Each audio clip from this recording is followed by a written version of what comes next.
Hello everyone, Vivek here. Today we will look at a new topic जो अभी बहुत चर्चा में बना हुआ है, कोविड को लेकर। कोविड का एक न्यू सब वेरिएंट अभी बहुत चर्चा में आ रहा है, बहुत ज़्यादा न्यूज़ में ये बना हुआ है। JN.1 ये सब वेरिएंट है, ये बहुत ज़्यादा चर्चा में है। इसको लेकर देखेंगे कि क्या ये उतना ही ख़तरनाक है जितना हमारा ओमिक्रॉन वेरिएंट था, या इससे पहले जितने भी वेरिएंट्स थे ये उसी के बराबर है, या फिर जो टर्म अभी निकल के आ रहा है म्यूटेशन, ये इसमें बोला जा रहा है कि ये एक म्यूटेशन करता है। जैसे पेरियोला वो 30 म्यूटेशन करता था, उसी का ये सब वेरिएंट है, तो ये एक म्यूटेशन करता है। तो ये कितना ख़तरनाक है हमारे लिए वो समझेंगे, न्यूज़ में क्यों बना हुआ है वो उसको देखेंगे। हाल फिलहाल में पूरी विश्व में इसके केसेस बहुत ज़्यादा बढ़ रहे हैं, वर्ल्ड लेवल पे केसेस बहुत ज़्यादा आ रहे हैं, और इंडिया में भी बहुत सारे केसेस रिपोर्ट हुई हैं, एंड इनफैक्ट 6 डेथ भी हो चुकी है इसको लेकर। तो ये एक सीरियस प्रॉब्लम की तरह हो रहा है। कोविड इसी समय 2020 में दिसंबर के ही समय से स्टार्ट हुआ था, और मार्च पे में जाके वो पीक पे चला गया। तो कोविड को लेकर हम लोग सारी बातें समझते हैं, हमारे एग्ज़ाम के लिए कैसे इंपॉर्टेंट है, और हमारे एग्ज़ाम में किस तरह से इसको लेकर क्वेश्चन पूछे जाते हैं, इसके वैक्सीन को लेकर, इसके वर्किंग को लेकर, और यूपीएससी और बीपीएससी में किस तरह के क्वेश्चन अभी तक पूछे जा चुके हैं कोविड को लेकर, और फ्यूचर में आपसे क्या एक्सपेक्ट किया जा सकता है कि कौन सी क्वेश्चन इस पर और फ्रेम किए जा सकते हैं। उसके लिए आपको सारी इन्फॉर्मेशन इस वीडियो के माध्यम से मैं प्रोवाइड करता हूँ। सबसे पहले जानते हैं कि ये न्यूज़ में क्यों बना हुआ है। तो इंडिया में इसके केसेस बहुत ज़्यादा आ रहा है। गवर्नमेंट ने अलर्ट जारी कर दिया है सारे स्टेट को कि आप अपना प्रिपरेशन लेवल चेक कर लो कि न्यू वेरिएंट आ चुका है, तो आप कितने प्रिपेयर हो उसकी आप निगरानी कर लो, समीक्षा कर लो। तो ये गवर्नमेंट ने सारे जितने भी हेल्थ इंस्टीट्यूशन है उसको अलर्ट जारी कर दिया है, और इसके केसेस बहुत ज़्यादा रिपोर्ट हो रहे हैं। केरला में इसके केसेस फर्स्ट टाइम रिपोर्ट हुए हैं, और डेथ भी देखने को मिले हैं कि कुछ लोगों के, इनफैक्ट लास्ट डेथ रिपोर्ट हुई है 6% की। तो इस वजह से ये चर्चा में आ गया। तो समझते हैं कोविड को शुरुआत से कि कोविड है क्या। तो सबसे पहले ये समझते हैं कि कोविड और सार्स ये दो टर्म न्यूज़ में है। तो ये जो वायरस है, वायरस का नाम है हमारा SARS CoV virus. SARS CoV virus ये वायरस का नाम है। इसके वजह से होने वाली जो बीमारी है उसका नाम क्या है, वो कोविड-19, वो डिजीज़ का नाम है। लेकिन वायरस का नाम क्या है, यहाँ पे मैंने लिखा है name of the virus SARS CoV virus, and name of the disease is कोविड-19 डिजीज़, जो क्या करता है हमारे रेस्पिरेटरी ट्रैक्ट को वो फेलियर कर देता है, जिसकी वजह से हमारे शरीर में प्रॉब्लम्स आती है, और ultimately it leads to the death of the person. तो ये होता है। तो समझते हैं कि आखिर वायरस में है क्या। तो एक इम्पॉर्टेंट पार्ट जो हम लोग जानते हैं वायरस के बारे में, कि virus is a non living. Virus non living है, उसको लिविंग में काउंट नहीं करते हैं, बट डिस्पाइट वो नॉन लिविंग उसके पास अपना कुछ जेनेटिक मटेरियल्स होता है, इधर in the form of RNA और in the form of DNA.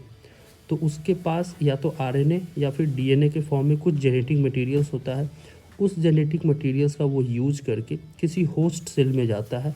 For example host cell जिसमें वो प्रवेश करेगा वो ह्यूमन बींग्स है, हम होस्ट है, तो मेरे अंदर वो आएगा और अपने जेनेटिक मटेरियल्स के कोड को मेरे डीएनए में डाल के उसको रेप्लिकेट करेगा, and then it further replicate into many parts, और बहुत ज़्यादा बनाकर हमारे ही सेल्स को डैमेज करेगा, एंड हमारे सेल्स को डैमेज करने के बाद हमारे पूरे बॉडी पे एक्ट करेगा, एंड अल्टीमेटली वो डेथ में रिजल्ट हो जाएगा। उस पर्सन का जो होस्ट सेल होगा उसके डेथ में वो रिजल्ट होगा। ठीक है, तो ये चीज़ कोविड के बारे में समझे। वायरस का क्या नाम है, सार्स कोव वायरस नाम है। WHO जो एक संस्था है वर्ल्ड लेवल पर, वो इसकी नेमिंग करती है कि इसका नाम क्या होगा, और इसके डिफरेंट वेरिएंट्स जो आते रहे हैं। तो वेरिएंट्स के बारे में भी समझेंगे कि क्यों बार बार इसके नए वेरिएंट्स देखने को मिलते हैं, जिसको बोलते हैं म्यूटेशन। म्यूटेशन में क्या होता है कि जो ये वायरस है हमारा सार्स कोव वायरस, जैसे हमारे शरीर में इंटर किया, वो अपने जो डीएनए का रेप्लिकेशन करता है उसमें थोड़ा सा ये चेंज कर लेता है। अपने जो शुगर फॉस्फेट होते हैं उसमें थोड़ा सा ये चेंज कर लेता है, जिसके वजह से इसके नए वेरिएंट्स देखने को मिलते हैं, और जिसके लिए हम लोग जो वैक्सीन यूज कर रहे हैं वो उतना इफेक्टिव उस केसेस में नहीं होता है, क्योंकि ये बार बार अपना क्या करता रहता है, म्यूटेशन करते रहता है। तो समझते हैं कोविड के वर्किंग को, कि कैसे सार्स कोव वायरस काम करता है। ये रेड में जो बना हुआ है वो सार्स कोव वायरस है। इसी तरह का इस सर्कुलर डिस्क शेप में होता है, और इस पे जो ये कांटे की तरह लगा हुआ उसको बोलते हैं स्पाइक प्रोटीन।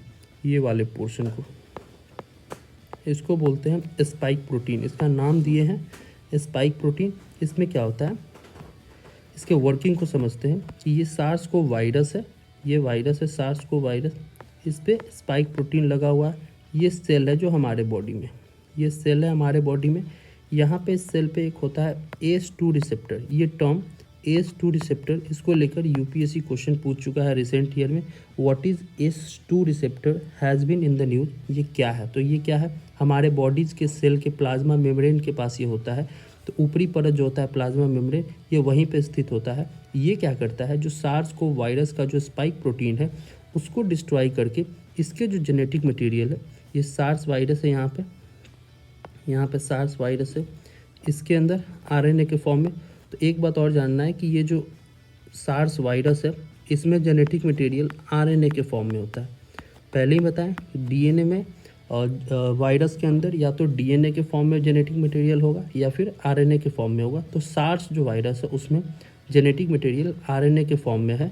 तो ये क्या करेगा, ACE2 रिसेप्टर यहाँ पे क्या करेगा, बर्स्ट करके इसमें क्या करेगा, ये इसका जो RNA मटेरियल है उसको एंट्री देगा सेल के अंदर, उसको एंट्री देगा सेल के अंदर। तो RNA मटेरियल हमारा सेल में गया तो क्या लिखा हुआ, ACE2 receptor allows the SARS-CoV virus to enter our cell and allows the SARS virus to put their genetic material that is RNA to the nucleus of the cell to replicate itself. ACE2 receptor are found at lungs, kidney, blood. तो एक बात और जाननी है कि ACE2 receptor केवल हमारे ये लंग्स में ही नहीं पाए जाते बल्कि किडनी, ब्लड और अदर पार्ट्स में भी पाए जाते हैं। उनका कुछ फंक्शनल यूज भी है, जैसे ब्लड प्रेशर को मेंटेन करने में ACE2 रिसेप्टर का फंक्शनल यूज है, तो उस केस में ये अच्छी चीज़ मानी जाती है। But in case of SARS virus ये हमारे लिए ख़तरनाक था, क्योंकि ये सार्स वायरस को, SARS-CoV-2 को हमारे बॉडी में, हमारे सेल में एंट्री देता था। फर्दर ये न्यूक्लियस के पास जाता था एंड न्यूक्लियस के अंदर होता है हमारा DNA में ये खुद को इनरोल करके अपने आप को रेप्लिकेट करना शुरू कर देता था। तो ये इसका वर्किंग है। एक चीज़ और साइंस में निकल के आता है जो साइंस का बेसिक्स है, DNA खुद को कन्वर्ट करता है RNA में, DNA खुद को कन्वर्ट करता है RNA में, और RNA खुद को कन्वर्ट करता है प्रोटीन में। तो DNA से RNA के फॉर्मेशन को बोलते हैं ट्रांसक्रिप्शन, और RNA से प्रोटीन के फॉर्मेशन को बोलते हैं ट्रांसलेशन। ये इसमें होगा क्या, ये सेल ये RNA खुद को अपने अंदर ये डाल देगा न्यूक्लियस में, तो फाइनली ये प्रोटीन बनाएगा और उसके बाद वो रेप्लिकेट करेगा। Lastly the cell would burst, जो हमारे सेल है, जो हेल्दी सेल, वो ख़त्म होने शुरू हो जाएंगे and finally it result to the death of the person. This is the working of the SARS-CoV virus which result in the disease called COVID-19 disease. Mutation क्यों टर्म चर्चा में है, जब भी ये अपने जो शुगर इसका होता है, शुगर फॉस्फेट में ये थोड़ा सा माइनर वेरिएशन कर ले ड्यूरिंग देयर रेप्लिकेशन, वो म्यूटेशन में चेंज हो जाएगा। मतलब म्यूटेशन होता क्या है कि simply change in the sugar phosphate और the minor variation in the DNA।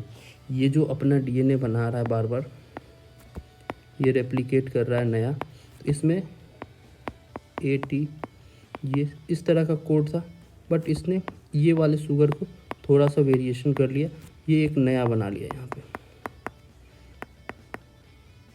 T2, इस तरह करके नया बना लिया, जिस वजह से ये एक नया वेरिएंट हो गया जिसको हम लोग सब वेरिएंट या वेरिएंट के नाम से जानते हैं।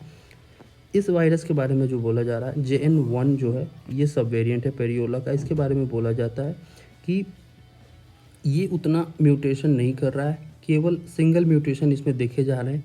गवर्नमेंट ने ये भी बोला है, जहाँ पे केसेस रिपोर्ट हुए हैं तो उनके स्टेट गवर्नमेंट को बोला है कि आप उसके जीनोम सीक्वेंसिंग को भेजो ताकि हम उसको स्टडी कर सकें कि कितना म्यूटेशन ये वायरस कर रहा है। तो जीनोम सीक्वेंसिंग एक टर्म आया न्यूज़ में, उसके बारे में आपको जानना है कि जीनोम सीक्वेंसिंग क्या है। उसमें हम लोग क्या करते हैं, बेसिकली किसी भी लिविंग सेल के जीनोम को स्टडी करते हैं, उसका जेनेटिक मटेरियल को स्टडी करते हैं कि उसके अंदर पेयरिंग किस बेसिस पे है, कौन सा वो पार्ट है जो स्पाइक प्रोटीन को कोड कर रहा है, कौन सा वो पार्ट है जो म्यूटेशन को और तेज कर रहा है, उस चीज़ को स्टडी करते हैं। ठीक है, तो JN सब variant shows one mutation only, that is why it is not so dangerous. इसी वजह से WHO का ये कहना है कि ये उतना क्रिटिकल नहीं है, in comparison to other variants, और के मुकाबले ये उतना खतरनाक नहीं है, but still we have to take safety measures. उसके बाद भी हम लोगों को सेफ्टी मेजर्स लेना है। We have to wear mask and we have to do a regular hand wash. ये सब हम लोगों को करते रहना, ये गाइडलाइंस आया है, क्योंकि खतरनाक नहीं है but it is causing death. ये डेथ क्रिएट कर रहा है। जो पेशेंट पहले से वीक है, जिनकी इम्यूनिटी वीक है, जैसे कि कोई डायबिटीज़ पेशेंट है, तो उनके लिए ये बहुत ज़्यादा खतरनाक होगा। ठीक है, ऐसा वायरस क्यों करते हैं, म्यूटेशन क्यों करते हैं? क्योंकि वायरस को भी अपनी सेफ्टी देखनी होती है। उनको पता है ये लोग वैक्सीन बना रहे हैं, तो ये वैक्सीन, जब भी ये वैक्सीन लेगा ये बंदा, मेरी डेथ हो जाएगी, तो क्या होगा, ये भी अपने आप को म्यूटेट करके नए फॉर्म में चेंज होते रहता है, ताकि अपने आप को वो सर्वाइव कर सके। ठीक है, तो as a safety measure virus do mutate. ठीक है, अब इस प्रॉब्लम से डील करने के लिए हम लोग क्या लेकर आते हैं, वैक्सीन्स लेकर आते हैं। तो वैक्सीन्स चर्चा में था। जब कोविड-19 आया तो सब लोगों ने चर्चा किया कि वैक्सीन बनानी चाहिए और जितना जल्दी वैक्सीन बन जाए। वैक्सीन्स में लेट हुआ, काफ़ी लोगों की डेथ हुई थी, तो वैक्सीन बनाने में टाइम लगता है। वैक्सीन ही इसका एक सॉल्यूशन है। तो जब वैक्सीन बन गया तो मास वैक्सीनेशन प्रोग्राम चलाया गया सरकार के द्वारा और सभी को वैक्सीन्स प्रोवाइड की गई। फर्दर बूस्टर डोज भी दिया गया। तो वैक्सीन का हिस्ट्री थोड़ा सा जानते हैं कि सर एडवर्ड जेनर का नाम सुना होगा आप लोगों ने, जिन्होंने स्मॉल पॉक्स का वैक्सीन बनाया था फॉर द फर्स्ट टाइम। इसके बाद से वैक्सीनेशन की चर्चा हुई। टाइप्स ऑफ वैक्सीन समझते हैं। वैक्सीन के कई तरीके हैं। इस पे बीपीएससी इस पर 2 सवाल पूछ लिया था। दोनों सवाल वैक्सीन के ऊपर थे, कोविड-19 से जुड़ा हुआ था। तो एक तो पहला होता है इनएक्टिवेटेड वैक्सीन। इसमें क्या होता है, नाम से ही पता चला इनएक्टिवेटेड। इसमें वायरस को हम लोग डेड फॉर्म में शरीर में इंजेक्ट करते हैं और वो हमारे बॉडी में इम्यूनिटी क्रिएट करता है। बट इसका प्रॉब्लम क्या है, ये लॉन्ग लास्टिंग नहीं है और इसमें आपको बार बार बूस्टर डोज लेने पड़ेंगे। ठीक है, इसके एग्जांपल है जैसे कि hepatitis A, flu, polio, rabies. ये जो वैक्सीन्स बने हैं इनएक्टिवेटेड वैक्सीन मेथड पे बने हैं। नेक्स्ट क्या है, लाइव एटेन्यूएटेड वैक्सीन। यही सवाल बीपीएससी पूछा था आपसे और ऑप्शन में यही था, लाइव एटेन्यूएटेड वैक्सीन। पूछा था कि कैसे वैक्सीन्स काम करते हैं, तो फर्स्ट ही ऑप्शन था कि वैक्सीन्स को वायरस को हम लोग थोड़ा सा हाफ डेड करके, वीकेंड करके या फिर हाफ डेड करके एटेन्यूएटेड फॉर्म में करके उसको हम लोग बॉडी में इंजेक्ट करते हैं, ताकि बॉडी हमारा एंटीबॉडी बना सके, उससे लड़ सके। तो लड़ेगा हमारा बॉडी, तो हमारे बॉडी में एंटीबॉडी क्रिएट होगा। ठीक है, तो इस वजह से ये वर्क कर रहा था और इस पे बेस्ड हम लोगों ने बहुत सारे वैक्सीन बनाए हैं, जैसे कोवैक्सीन इसी पे बेस्ड था, या फिर MMR जो वैक्सीन है, मिशल्स मम्प रूबेला का जो वैक्सीन है इसी पर बेस्ड है। लाइव एटेन्यूएटेड वैक्सीन पे rota virus, small pox, chicken pox, yellow fever, ये सब लाइव एटेन्यूएटेड वैक्सीन पे ही बेस्ड है। इसके कुछ लिमिटेशंस क्या है कि इस वैक्सीन्स को लो टेम्परेचर पे स्टोर करना होता है। लो टेम्परेचर पे स्टोर करना होता है, जो कि डिफ़िकल्ट है।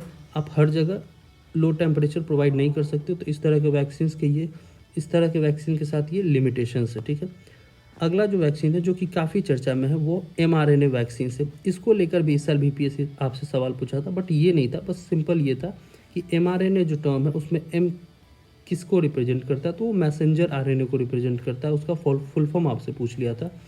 ये चर्चा में और क्यों है, क्योंकि इस बार का जो नोबेल प्राइज़ है मेडिसिन में, Nobel prize for medicine for the year 2023, वो 2 पर्सन को दिया गया है, Drew Weissman and Katalin Kariko, for the work in the field of mRNA vaccine. इसी के लिए इनको ये नोबेल प्राइज़ इन मेडिसिन भी दिया गया है।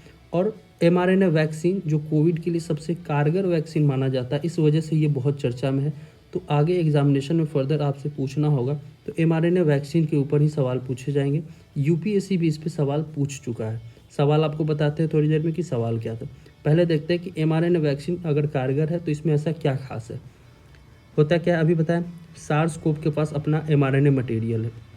mRNA मटेरियल है तो उसमें हम लोग ये स्टडी करते हैं लैब में कि वो कौन सा पार्ट है जो स्पाइक प्रोटीन बनाता है। इस पिक्चर के माध्यम से आप समझ सकते हैं। फिगर 1 में यहाँ दिखा रहा है कि वो कौन सा पार्ट है, यहाँ से देखते हैं वो कौन सा पार्ट है जो स्पाइक प्रोटीन बना रहा है। स्पाइक प्रोटीन जेनेटिक मटेरियल, उसको हम लोग उस पार्ट को हम लोग एक्सट्रैक्ट कर लेंगे। ठीक है, उस पार्ट को एक्सट्रैक्ट किए, उसको ले गए लैब में लेके गए, एक हार्मलेस वायरस को यूज करेंगे जो कि वेक्टर के रूप में होगा, उसके अंदर डाल के लिपिड का 2-3 फॉर्म उस पर चढ़ा के इसको इस तरह से बॉटल में फिक्स कर देंगे और ये with the help of injection हम लोग बॉडी में इंजेक्ट कर देंगे।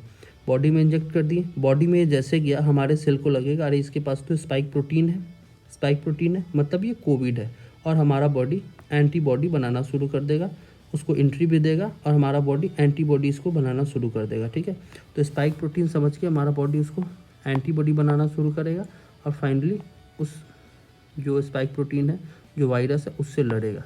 इसमें होगा क्या, इसमें हम लोगों ने वायरस को नहीं डाला था, इसमें हम लोगों ने क्या डाला था, जेनेटिक मटेरियल जो कि केवल स्पाइक प्रोटीन बनाता था। तो स्पाइक प्रोटीन बनाता था, बट ये जो होस्ट था वो हार्मलेस वायरस था, वो ओरिजिनल सार्स वायरस नहीं था। तो उसमें हम लोगों ने ये इसको डाला था जो केवल स्पाइक प्रोटीन बनाए, और हमारा बॉडी को अगर रिकग्नाइज कर गया मेरे बॉडी को कि ये स्पाइक प्रोटीन बनाता है, स्पाइक प्रोटीन है इसके पास, मतलब वो कोविड का वायरस है, सार्स को वायरस है, तो हमारा बॉडी एंटीबॉडी बनाने लगेगा और उससे लड़ने लगेगा। ठीक है, तो इस वजह से हमें इम्यूनिटी मिलेगी। और जब भी ओरिजिनल कोविड वायरस हमारे अंदर इंटर किया, जब भी हमारे अंदर ओरिजिनल सार्स को वायरस इंटर किया, तो हमारा बॉडी उसके खिलाफ लड़ सकता है और हमें इम्यूनिटी प्रोवाइड कर सकता है और हमको इससे सेफली बचा सकता है। ठीक है, तो ये इस वजह से चर्चा में ये मैकेनिज़्म इम्पॉर्टेंट है और ये सबसे सही मैकेनिज़्म भी है और सबसे यूज़फुल मैकेनिज़्म भी है। ठीक है, इस पे बेस्ड 2 वैक्सीन है जो काफ़ी चर्चा में है इंटरनेशनल लेवल पे, मॉडर्ना एंड पी फाइजर, जो कि mRNA बेस्ड वैक्सीन है। और एक न्यूज़ यहाँ पे देख रहे होंगे, जितेंद्र सिंह जो हमारे मिनिस्टर है, उनका ये पिक्चर है। तो ये आप यहाँ पे देख सकते हैं कि जेमकोवैक OM, ये केवल ही एक ऐसा mRNA बेस्ड वैक्सीन है जो इंडिया में अप्रूव्ड हुआ है for emergency use of omicron based patient है अगर कोई, तो उनके इमरजेंसी यूज के लिए Gemcovac OM only mRNA vaccine approved in India. ये भी mRNA बेस्ड टेक्नोलॉजी पे बना हुआ वैक्सीन है। तो यहीं पे यूपीएससी आपसे सवाल पूछा था 2019 में कि स्टेटमेंट था 2-3, उसमें क्या था कि क्वेश्चन ये था, फर्स्ट स्टेटमेंट ये था कि कोविशील्ड वो एक वैक्सीन है जो हम लोग यूज़ कर रहे थे, is based on the mRNA technology. तो ये पहला ही स्टेटमेंट था, तो इसी को एलिमिनेट करना था। कोविशील्ड उस वक्त पहला ही हम लोग बनाए थे, serum institute of India Pune उसके द्वारा बनाया गया था, बट वो mRNA बेस्ड वैक्सीन नहीं था, वो वायरल वेक्टर बेस्ड वैक्सीन था, जो कि अभी आगे चर्चा करेंगे। और बीपीएससी इस पर भी सवाल पूछा है कि ये क्या है। तो Covishield viral based vector vaccine था, ना कि mRNA वैक्सीन उस समय था ही नहीं, स्टार्टिंग में उस समय था ही नहीं। इधर 1 साल पहले रिसेंट में ये mRNA वैक्सीन बहुत चर्चा में आ गया है। ठीक है, तो इंडिया में अभी एक ही अप्रूव है, पढ़ लिए जेमकोवैक। तो इससे पहले कोविशील्ड, कोवैक्सीन, ये सब mRNA वैक्सीन नहीं था। कोवैक्सीन आपको बताएं यहाँ पे लाइव एटेन्यूएटेड का एग्जाम्पल है, कोवैक्सीन लाइव एटेन्यूएटेड का एग्जाम्पल है। कोविशील्ड हमारा वायरल वेक्टर बेस्ड वैक्सीन है। इसमें हम लोग वेक्टर का यूज करते हैं, जैसे एडिनो वायरस जो कॉमन कॉजिंग है, कॉमन कोल्ड का, फ्लू का, ये सब। तो उसमें हम लोग इस चीज़ का यूज करके हमारे बॉडी में इम्यूनिटी जनरेट करते हैं। तो कोविशील्ड इसी मेथड पे बना हुआ है, वायरल वेक्टर बेस्ड वैक्सीन। और आपसे ये सवाल पूछा था कि इसमें हम लोग एक डेड वायरस को डालते हैं, ऑप्शन में यही था कि virus in the dead form हम लोग इसको डालते हैं और वो हमारे बॉडी में इम्यूनिटी प्रोवाइड करता है। ठीक है, तो ये सारी चीज़ें इंपॉर्टेंट बातें थी कोविड को लेकर, सार्स कोव वायरस को लेकर, जो अभी चर्चा में बना हुआ है। तो हम लोगों ने समझा कि इसकी शुरुआत कहाँ से हुई, ये वर्किंग क्या है कोविड का, कैसे ये सार्स कोव वायरस काम करता है, इसमें प्रॉब्लम क्या आ रहा था, रेस्पिरेटरी ट्रैक्ट में प्रॉब्लम आ रहा था, ACE2 रिसेप्टर का काम क्या है, ये कैसे बॉडी में सेल में अलाउ कर रहा था सार्स कोव वायरस को ताकि ये खुद को रेप्लिकेट कर सके। तो ACE2 रिसेप्टर के ऊपर सवाल आ चुका है। स्पाइक प्रोटीन क्या है ये हम लोग समझ चुके हैं, ACE2 रिसेप्टर समझ चुके हैं, DNA to RNA to protein समझ चुके हैं, ट्रांसक्रिप्शन और ट्रांसलेशन समझे कि वो क्या होता है, फिर कैसे म्यूटेशन करके ये अपना नया सब वेरिएंट बना रहा है। इस प्रॉब्लम से डील करने के लिए हम लोग वैक्सीन्स के बारे में पढ़े, सर एडवर्ड जेनर के बारे में पढ़े, और कितने तरह के वैक्सीन्स होते हैं। तो इनएक्टिवेटेड, उसके लिमिटेशंस को पढ़े कि लो टेम्परेचर चाहिए, उस लॉन्ग लास्टिंग होता है, बूस्टर डोज चाहिए। लाइव एटेन्यूएटेड, इसके लिमिटेशंस को पढ़े कि इसमें लो टेम्परेचर चाहिए। कोवैक्सीन लाइव एटेन्यूएटेड का एग्जाम्पल है, और भी एग्जाम्पल है rota virus, small pox, ETC। mRNA based vaccine जो चर्चा में है, नोबेल प्राइज़ मेडिसिन के लिए दिया गया है ड्रू विस्मन और कैटलिन करोके mRNA वैक्सीन के लिए 2023 में। इसके वर्किंग को समझे, क्यों इतना कारगर है ये। मॉडर्ना और पी फाइजर बहुत चर्चित नाम है। तो mRNA बेस्ड वैक्सीन है। इंडिया में एक mRNA बेस्ड वैक्सीन ही अप्रूव्ड है अभी तक, जेमकोवैक OM ओमिक्रॉन वेरिएंट के लिए। कोविशील्ड जो बहुत ज़्यादा लोगों को दिया गया था ये कोवैक्सीन, तो Covishield is not a mRNA based vaccine. Covishield हमारा वायरल वेक्टर बेस्ड वैक्सीन है। इस पे भी सवाल BPSC पूछ चुका है, mRNA के ऊपर पूछ चुका है, और फ्यूचर में 2-3 सवाल आपको और देखने को मिलेंगे, क्योंकि कोविड फिर से चर्चा में आ गया है JN.1 वेरिएंट के वजह से। तो आगे हम लोगों को ध्यान ये रखना है कि अपनी सेफ्टी मेजर्स का भी ध्यान रखते हुए मास्क पहनना है और ख़ुद को सुरक्षित रखना है। ठीक है, इसी के साथ वीडियो को एंड करते हैं। Thank you so much.